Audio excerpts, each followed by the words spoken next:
Достор, баарыңыздарга чоң салам. Мен сиздерди каналымдан көргөнүмө абдан кубанычтамын. Видеону акырына чейин көрөбүз. Бүгүн башкача форматтагы видео болот. Кандай десем, өзүмдүн бир күндүк жашоомду сиздерге көргөзөмүн. Кызыктардын баары алдыда. Азыр сиздерге мен макияж көргөзүп беремин. Биринчи эле бетти жакшылап тазалап алышыбыз керек. Ал үчүн мен азыр мондой Биодерманын мицеллярный суусун иштетемин. Аябай жакшы тазалайт.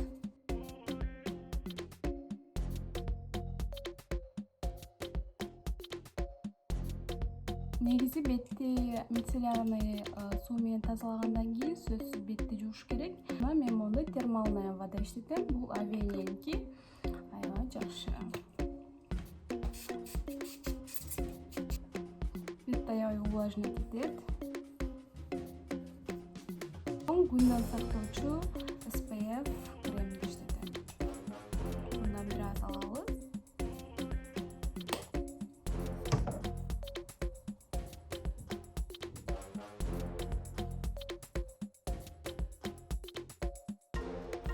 Андан соң тональный кремге өтөбүз.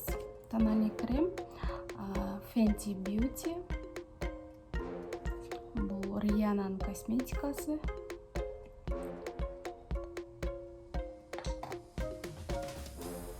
Аябай удобный койгонго да анын спонжу жок эле, жөн эле колуңуздар менен да койсоңуздар болот. Аябай жидкий. Бир аз мындай кылып колум менен коюп алып, анан спонж менен коюп. Мындай спонжду сөзсүз сынымдап алсаңыздар жакшы болот. Мынакей бат жайылат, тональный дагы. Соң кыздар, мен мондой тендин астынан кое турган консилер база под тени деген иштетемин. Бул аябай удобный, мындай помада сыяктуу.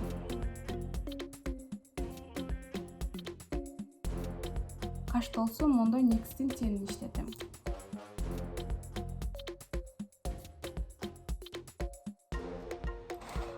Кашымды анча боебойм. Мен өз негизи бир аз гана, мына эки жагын гана учтарын узартып коемун. Анан мондой гель менен фиксировать этип коебуз.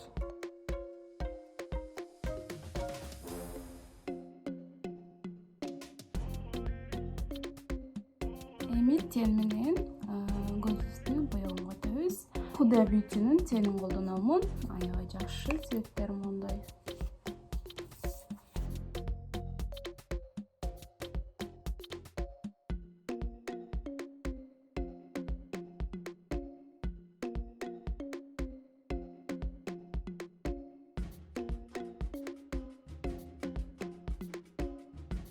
Эми мондой NYX'тин тени менен сары орто жагын боёбуз, көзүмдүн орто жагын.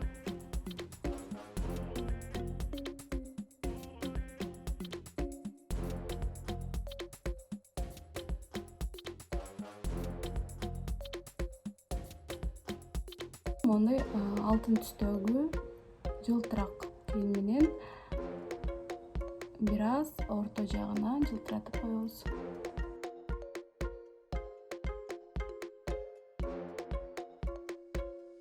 Тушты эң акырында коемун. Күн дагы азыр погода өзгөрүп, күн бүркөлүп, күн чыгып, бир аз бетим дагы цвет өзгөрүп кетет. Ошон үчүн батыраак бүтүрөйүн. Пудра менен бир аз коюп алабыз. Ланкомдун пудрасы. Жакшы. Мактын румянасы, мындай розовый персиковый цвет.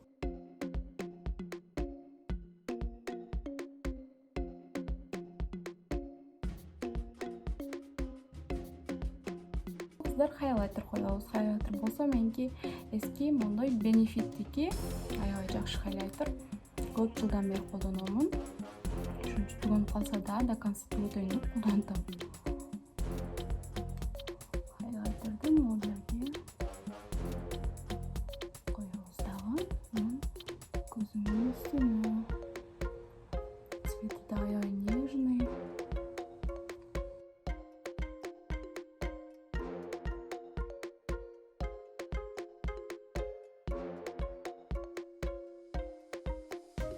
Maybelline New York'тун Classic Express деген тушу.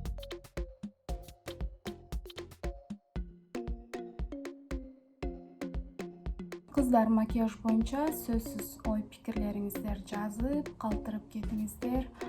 Азыр карантинде үйдө отуруп аябай зеригип ушундай видеолорду чыгарытамын. Андан кийин дагы жакшы видеолорду чыгарамын. Ушундай макияж менен үйдө эле жүрөм. Үйдө же ишке чыкканда күнүмдүк койгон макияж. Ошон үчүн мен азыр мындай өзүм жакшы көргөн блеск.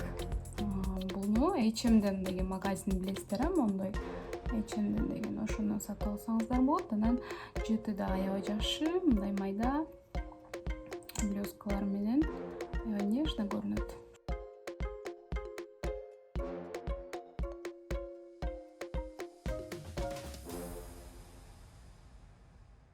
Эшикте азыр погода аябай жакшы, мусорларды алабыз дагы, ишке чыгабыз азыр.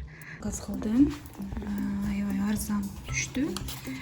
Ценасы Бифери деген магазинден Балбрестен заказ кылдым эле.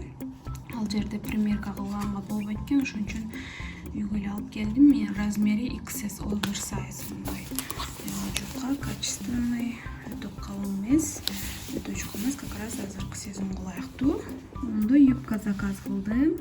Анан мондой сетчатый, прозрачный, ичинде ичилиги менен. Анан мага өтө жагат ушундай хаки светтер. Жазында да сонун болуп, кийсе болот. Булка менен курткага да аябай сонун жарашат. Менин эң жакшы көргөн салаттарымдын бири кыйнатылган кызылчаны теркадан өткөрүп алабыз дагы. Бир кичинекей даана чеснокду алып, жакшылап майдалап алабыз. Жасалышы оңой. Кызылчаны теркадан өткөрүп алгандан кийин суусун бир аз сыгып коюңуздар. Өтө жыткый болуп кетет да, ошон үчүн суусун бир аз сыгып аласыздар дагы. Чеснокту салып, чесноктон аз эле кошосуздар. Анан кааласаңыздар кара мурч кошуп койсоңуздар болот. Мен жөн эле туз менен майонез кошом. Кошуп аралаштырабыз.